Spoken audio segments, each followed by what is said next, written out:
हम सब जानते हैं कि अच्छे कर्म करने से जीवन सुखमय और सफल बनता है। अच्छे कर्म करने से अच्छे परिणाम मिलते हैं और अच्छी चीज़ें हमारे रास्ते में आती है। आज की कथा आपको हैरान कर देगी कि दूसरों के हित के बारे में अच्छा सोचने पर भी अपना हित स्वयं हो जाता है। लेकिन दर्शकों, कथा का फल तभी मिलता है जब हम पूरी कथा सुनते हैं। इसीलिए आपसे अनुरोध है कि वीडियो अंत तक देखें। यदि चैनल पर नए हैं या अभी तक चैनल को सब्सक्राइब नहीं किया है तो चैनल को सब्सक्राइब कर हमारा उत्साहवर्धन कर सकते हैं। तो ज़्यादा समय व्यर्थ न करते हुए कथा सुनते हैं। एक माँ थी, उसका एक बेटा था। माँ बेटे बड़े गरीब थे।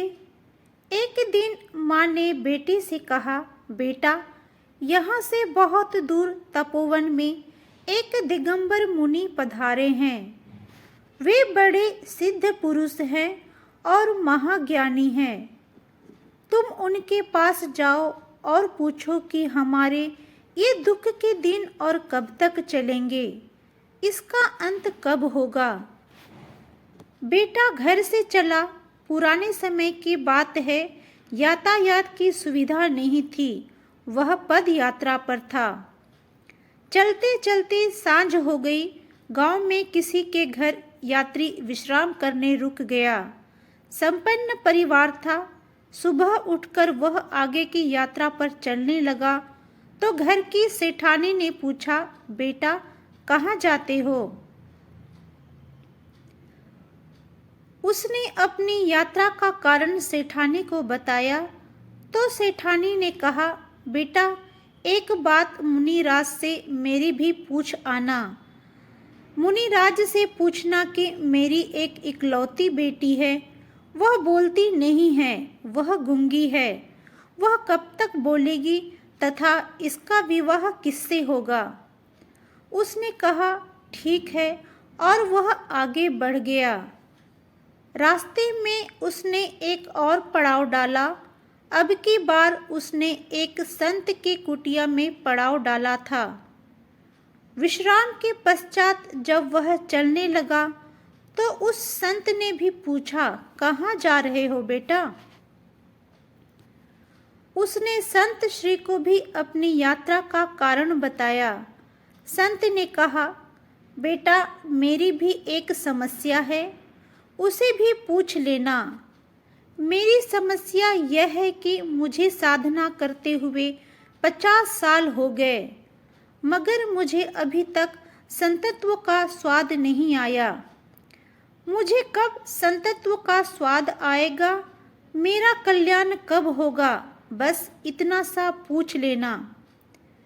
युवक ने कहा, ठीक है, और संत को प्रणाम करके आगे चल पड़ा।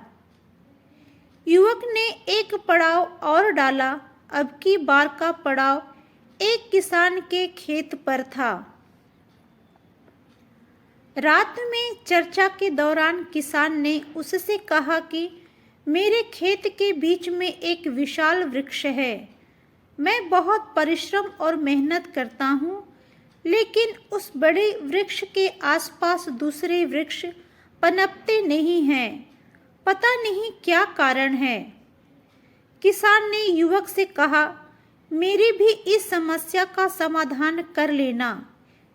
युवक ने स्वीकृति से सिर हिला दिया और सुबह आगे बढ़ गया। अगले दिन वह मुनिराज के चरणों में पहुंच गया। मुनिराज के दर्शन किए। दर्शन कर उसने अपने जीवन को धन्य माना। मुनिराज से प्रार्थना की, प्रभु, मेरी कुछ समस्याएं हैं जिनका मैं समाधान चाहता हूँ। आप आज्ञा दे तो मैं श्री चरणों में निवेदन करूँ। मुनि ने कहा, ठीक है, मगर एक बात का विशेष ख्याल रखना कि 3 प्रश्न से ज़्यादा मत पूछना।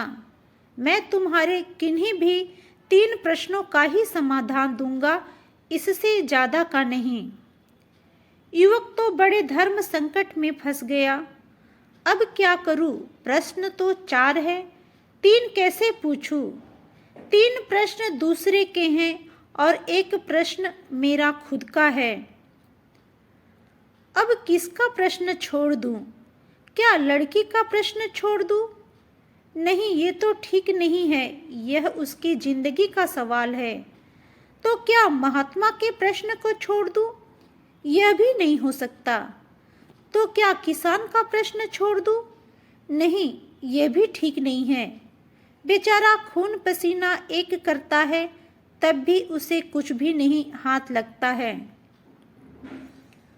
अंत में काफी उपापोह के बाद उसने तय किया कि वह खुद का प्रश्न नहीं पूछेगा। उसने अपना प्रश्न छोड़ दिया और शेष 3 प्रश्नों का समाधान लिया और वापस अपने घर की ओर चल दिया। रास्ते में सबसे पहले किसान से मुलाकात हुई। किसान से युवक ने कहा, मुनिराज ने कहा है कि तुम्हारे खेत में जो विशाल वृक्ष है उसके नीचे चारों तरफ सोने के कलश दबे हुए हैं। इसी कारण से तुम्हारी मेहनत सफल नहीं होती है। किसान ने खोदा तो वहां सचमुच सोने के कलश निकले। किसान ने कहा, बेटा, यह धन संपदा तेरे ही कारण निकली है, इसीलिए इसका मालिक भी तू ही है। और किसान ने वह सारा धन उस युवक को दे दिया। युवक और आगे बढ़ा। अब संत के आश्रम आया। संत ने कहा, मेरे प्रश्न का क्या समाधान बताया है? युवक ने कहा, स्वामी जी, माफ करना, मुनिराज ने कहा है कि आपने अपनी जटाओं में कोई कीमती मणि छुपा रखी है। जब तक आप उस मणि का मोह नहीं छोड़ेंगे तब तक आपका कल्याण नहीं होगा। साधु ने कहा, बेटा तो ठीक ही कहता है। सच में मैंने एक मणि अपनी जटाओं में छिपा रखी है और मुझे हर वक्त उसके खो जाने का, चोरी हो जाने का भय लगा रहता है। इसीलिए मेरा ध्यान भजन सुमिरन में भी नहीं लगता। ले, अब इसे तू ही ले जा। और साधु ने वह मणि उस युवक को दे दी। युवक दोनों चीजों को लेकर फिर आगे बढ़ा। अब वह सेठानी के घर पहुंचा। सेठानी दौड़ी दौड़ी आई और पूछा, बेटा, बोल, क्या कहा है मुनिराज ने? युवक ने कहा कि माँ जी, मुनि जी ने कहा है कि तुम्हारी बेटी जिसको देखकर ही बोल पड़ेगी वही उसका पति होगा। अभी सेठानी और युवक की बात चल ही रही थी कि वह लड़की अंदर से बाहर आई और उस युवक को देखते ही एकदम से बोल पड़ी। सेठानी ने कहा, बेटा, आज से तू इसका पति हुआ। मुनिराज की वाणी सच हुई और उसने अपनी बेटी का विवाह उसी युवक से कर दिया।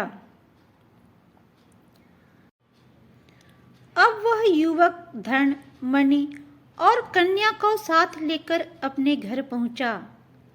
माँ ने पूछा, बेटा, तू आ गया है?